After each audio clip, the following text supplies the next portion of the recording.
Dahil alam ko naman na talagang kayo ay isang mapagpalang doktor, no? At ito yung nagiging problema ho kasi natin sa dalawang distrito ng ating lungsod ng Davao. Yung 3rd District and the 2nd District, yun ho mga hospital na ginastusan ng ating gobyerno. Pero nakatiwangwang po at wala pong nagmamanage sa ngayon at hindi naman po natin siguro masasabi kulang sa doktor. Kulang na siguro sa management ng ating gobyerno, no? Ano ho ang masasabi nyo kung sakasakaling ito ay titingnan nyo at tututukan nyo pagdating ng panahon?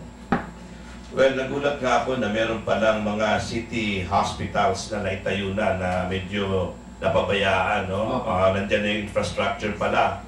Well, siguro udyakan natin yung number one, yung ating mga kongresista doon sa mga respective districts. Kung sa District 1 yan, sa District 2 yan, then most probably kung sino yung congressman at yung darating na congressman pa, nabigyan naman nila ng priority yung health, no? Hindi naman dahil doktor ako, pero alam talaga natin na health is wealth. Yes. Hindi natin pwedeng i-sacrifice ang kalusugan ng ating mga mamamayan, no? Kung tayo, the human resources, malaking bagay yan. Hindi yan siya dapat na parang second lang sa infrastructure, no? Kahit na wala na lang kalsada, basta't malusog yung mga mamamayan. Total, kung malusog yan, kaya naman lakarin, kahit na lubak-lubak siguro yung kalsada. Oo nga eh. Kaya nga, nasasayang, ano, binadgetan ho ng ating government. And then ngayon, parang nakatiwangwang lang at parang ang nakikinabang ngayon yung mga kahiyupan lang, mga kambing na nandoon. Siguro palagay ko dyan, no, nasa mga constituents na rin yan.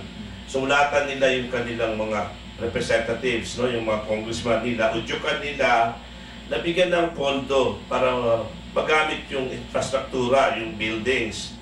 Ngayon, alam natin na ang isang successful project, hindi lang yan sa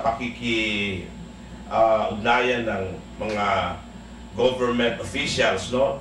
I-involve natin ang mga non-government or private organizations. Kami sa Beautiful Heart Foundation, willing kami na makipag-ugnayan sa mga programa ng gobyerno pagdating sa kalusugan, livelihood, no, good governance. So let us encourage a collaboration between government and non-government sectors. Kasi with the very limited, aminin na natin siguro baka limitado rin ang budget ng 2nd and 3rd District. Pero with the participation and collaboration of the private sector and the non-government organizations, baka mapaandar natin, mapa-operate natin yung mga hospitals na yan.